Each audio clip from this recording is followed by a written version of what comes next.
بزرگان محترم اور عزیز میرے بھائیو، اسلام کی بنیاد 5 چیزوں پر ہے۔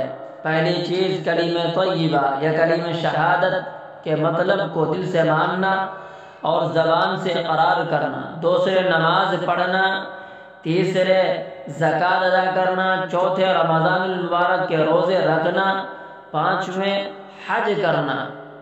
کلمہ طیبہ کیا ہے؟ لا الہ الا اللہ محمد الرسول اللہ، کہ اللہ تعالیٰ کے سوا کوئی عبادت کے لائق نہیں اور جناب محمد الرسول اللہ صلی اللہ علیہ وسلم اللہ کے رسول ہیں۔ میرے بھائیو، حضرت جبرائیل علیہ السلام آپ علیہ السلام کے پاس تشریف لائے اور آپ سے چند سوالات فرمائے۔ آپ علیہ السلام سے پوچھا، آپ اسلام کے بارے میں ہمیں بتلائیے، اسلام کیا ہے؟ تو آپ علیہ السلام نے فرمایا، قال الاسلام ان تشہد ان لا الہ الا اللہ وان محمد رسول اللہ وتقیم الصلاة وتؤتی الزکاة وتصوم رمضان وتحج البیت من استطاع الیہ سبیلا،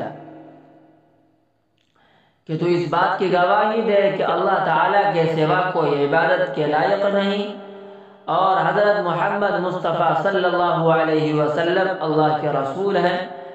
نماز کو قائم کرنا، زکوٰۃ ادا کرنا اگر صاحب نصاب ہے، رمضان المبارک کے روزے رکھنا اور بیت اللہ کا حج کرنا اگر وہاں جانے کی استطاعت رکھتا ہو۔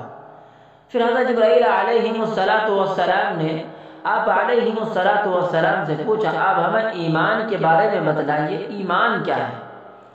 تو آپ علیہ السلام نے فرمایا، ان تؤمن باللہ وملائکتہ وکتبہ ورسلہ والیوم الآخر والقدر خیرہ وشرہ من اللہ تعالی والبعث بعد الموت۔ آپ علیہ السلام نے فرمایا، تم اللہ کو بھی مانو اور اس کے فرشتوں کو اور اس کی کتابوں کو اور اس کے رسولوں اور قیامت کے دن کو مانو، اور اس بات کو بھی مانو کہ دنیا میں جو کچھ اچھا یا برا ہوتا ہے سب تقدیر سے ہوتا ہے، اور اس بات کو بھی مانو کہ مرنے کے بعد پھر زندہ ہونا ہے۔